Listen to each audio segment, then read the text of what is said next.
এখন থেকে ইউনিফর্মের সঙ্গে হিজাব পরতে পারবেন বাংলাদেশ সেনাবাহিনীর নারী সদস্যরা। এক অফিস আদেশে নীতিগত এই সিদ্ধান্ত নেওয়ার কথা জানিয়েছে সেনা কর্তৃপক্ষ।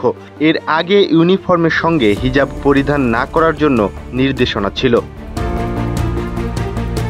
অ্যাডজুটেন্ট জেনারেলের এজি কার্যালয়ের অভ্যন্তরীণ এক অফিস আদেশে বিষয়টি সংশ্লিষ্টদের অবহিত করা হয়েছে। এতে নারী সেনা সদস্যদের জন্য হিজাব পরার বিষয়টি ঐচ্ছিক করে দেওয়া হয়েছে। এতে বলা হয়েছে, গত ৩ সেপ্টেম্বর অনুষ্ঠিত পিএসও কনফারেন্সে ইচ্ছুক নারী সদস্যদের জন্য হিজাব পরিধানের অনুমোদন দেওয়া হয়।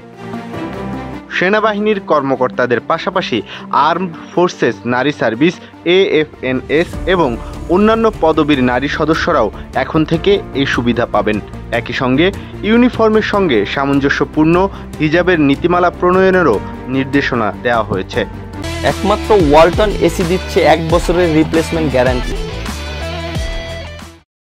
আদেশে উল্লেখ করা হয়েছে, হিজাবের কাপড়ের ধরন, রং, পরিমাপ এবং বিভিন্ন ধরনের uniform, complete uniform, working dress, শাড়ির সঙ্গে মানানসই হিজাবের নমুনা প্রস্তাব করতে হবে। হিজাব পরিহিত অবস্থায় নারী সেনা সদস্যদের ছবি 26 সেপ্টেম্বরের মধ্যে সংশ্লিষ্ট দপ্তরে পাঠানোর নির্দেশও দেওয়া হয়েছে।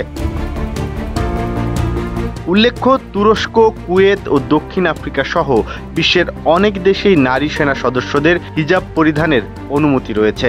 এতদিন বাংলাদেশের নারী সেনা সদস্যদের হিজাব পরার ব্যাপারে অনুমতি না থাকলেও এই আদেশের ফলে এখন যে কোনো নারী সেনা সদস্য চাইলেই হিজাব পরিধান করতে পারবেন।